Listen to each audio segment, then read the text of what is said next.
know, by bus or something, you need a continuation plan. Yes. So time has actually run so fast. So I just one last segment, because like I said, you're here in Oslo to give some advice to people. Correct me if I'm wrong, but I also believe maybe a pivotal moment for you was to have incredible people around you quite early in your career. People like Arne Næss Jr, people who actually were maybe a bit larger than life and actually installed some principles that you don't necessarily have to do what everyone else is doing. You can actually create your own path. Do you think that in hindsight it's been quite fundamental to have exposure for people showing you that there is a different way than just doing like everyone else is doing? Yeah, I think so. I think I would never have moved out to Norway without Arne Næss being my mentor. He really showed me that that was possible. I mean, he was a pioneer in being everywhere and nowhere. When he climbed Mount Everest in '85, he did one of his biggest shipping deals.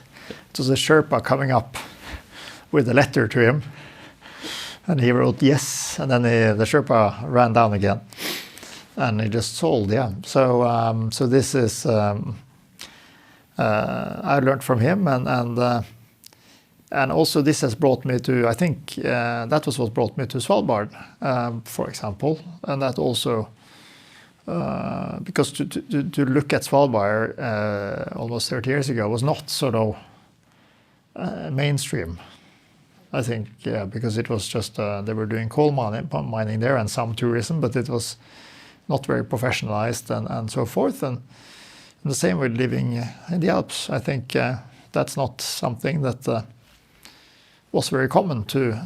It was always, when I started being in the Alps, it was always, you always needed an excuse to be there. Whereas now it's like, okay, so you live there, yeah, fine. So everybody understands that if you are motivated, you can always do a good job wherever you are. So if you can, being able to find a mentor quite early in your career can be one solid advice for young professionals at least. Yeah. And just be curious and work really hard. And again, work really hard and don't believe everything that comes out of ChatGPT. We had an interesting situation this weekend where we were working on the formulas for the subscription rights in Ørsted.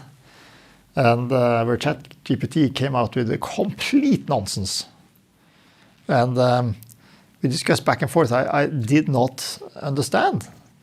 And then in the end, the answer was super simple, but very simple. But when the input to ChatGPT was a bit wrong, and then the answer came out completely wrong.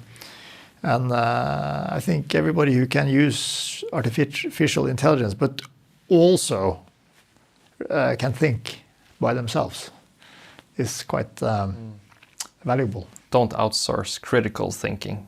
Exactly.